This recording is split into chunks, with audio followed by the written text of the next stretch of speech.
Hi, everyone. This is Dr. Mike, host of the free iTunes podcast, Psychiatric Secrets Revealed with Dr. Mike, but that's not why I'm here today. This is another Saving Savvy episode. And in this episode, I'm going to tell you why I just this very morning canceled my subscription to the Adobe Creative Cloud. Now, I will tell you that I have been a Creative Cloud subscriber, the $10 Photoshop version, since Photoshop was no longer offered as a standalone product. And my eventual thought was that I was going to also use Lightroom as my raw editing software or my photo cataloging software or whatever you want to really call it. And the software that I had been using was Apple's Aperture software.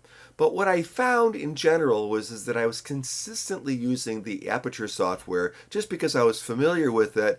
It did about 95% of what I needed it to do, and it was so easy to catalog in that software. So easy to pick a star rating or a color rating, and what I like to do is I'll take all my photos, I'll go through them once, and I'll star all the ones that I think that are acceptable. Then I'll go through them twice, and I'll double star ones that I want for a particular task, and maybe spend some time editing those. And it's a very simple process to do that, and it was very easy and natural to do that with Apple's Aperture software. But the problem with the Aperture software, of course, is that it's basically discontinued. And my fear is that as these new rollouts of the macOS operating system come out, eventually that software is not going to work. It's a cataloging software that keeps a catalog of the images.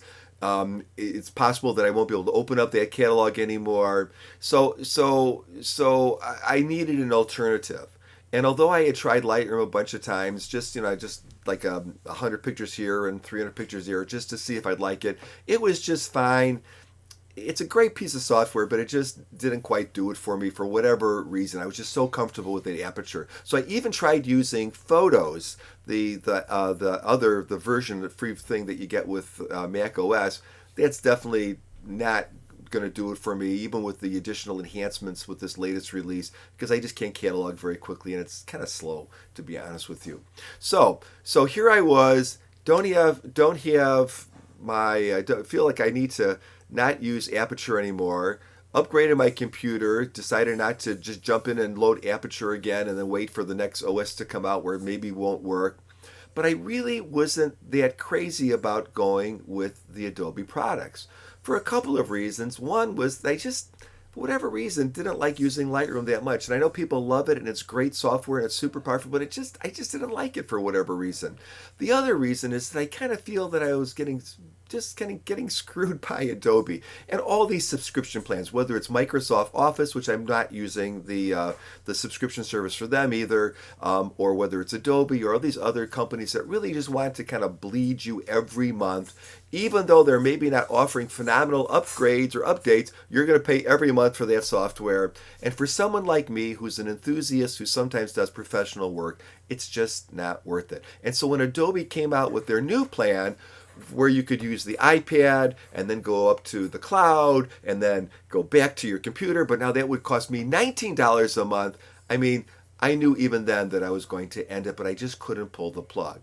So I pulled the plug today, canceled the subscriptions, and those jerks at Adobe are going to charge me $50 for the honor of canceling their subscription. Now, I know that it's probably in the fine print there someplace, so you don't have to tell me that. Of course, I did not read it, but it still kind of irks me that, get every penny out of you. These companies like Microsoft with Office and Adobe with Photoshop and, and their products, they feel like they have a monopoly on the consumer that wants a higher end product. So they can do whatever they want. They're a business. I know they have to make money. I'm not so naive.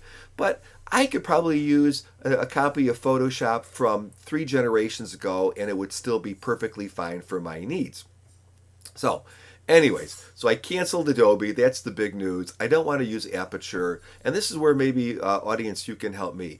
I am looking for what I guess they call a raw editing software, which I would call just a cataloging software where I can easily rate my photos and then modify them, just color, white balance, that sort of stuff, and quickly process quickly process them. Now, what I have seen is there's a lot of products out there. Some are pretty expensive in the couple $100 range. Some of them are free. Some of them are relatively inexpensive. I'm trying one out now, and the jury's still out on it. So what I'm trying out now is Corel Aftershot Pro. And on the surface, it seems like it would do everything that you'd want it to do. And what I really like about it is you can catalog your photos, but you can also just keep them in situ. In other words, just keep them in their folder and make the modifications, and each one will get a little XML file, and just leave them there. You don't have to like have this big ball of photos someplace. You can just keep them in a folder here and a folder there, and do whatever you want and modify them in whatever way you want. And I really like that. Plus, Aftershot Pro does have many of the tools, and in fact, it has some extra tools that Aperture didn't have, but it doesn't have some tools that I really use, like a really decent skin smoothing brush or a blur brush. There is I've tried the plug-in stuff. It's not doing it for me, and I use that all the time when I'm doing portraits and things. I'm using the blur. I'm blurring out areas and stuff. It's just more efficient than even using a healing tool. So, anyways, I'm looking for better software. The other thing about this Aftershot Pro is it's kind of crashing a lot on me. I mean, I'm not really losing a ton of stuff, but it's crashing. I would say it crashes almost every time I use it at least once. So that's a problem too. So if you guys have any suggestions, list them down there. If you have any feelings about the Adobe Creative Cloud product line and just the fact that they took away the standalone version of Lightroom now, so you can't do that anymore. So now you're really committed. If you've got this huge bunch of a million pictures stuck someplace, now you're stuck with this lifelong subscription. Let me know about your feelings about that. I don't like it. I've given up on them. And I think there's plenty of certainly photo editing programs that can do my stuff completely, from this affinity photo to, I could probably do my additional editing even in Photoshop Elements. It's just not that complicated, or other programs, but I need that cataloging software.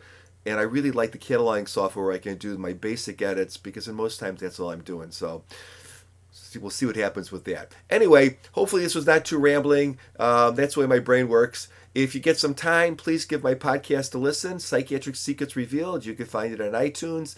And if you want to know more about me, you can read my personal blog. It's drmikekuna.com, drmikekuna.com. It's just personal reflections. I'm facing retirement and my thoughts about that and my fears. And if you want to know about me, you can read that and do with that what you like. So, with all of that, I'd like to say goodbye and have a wonderful day.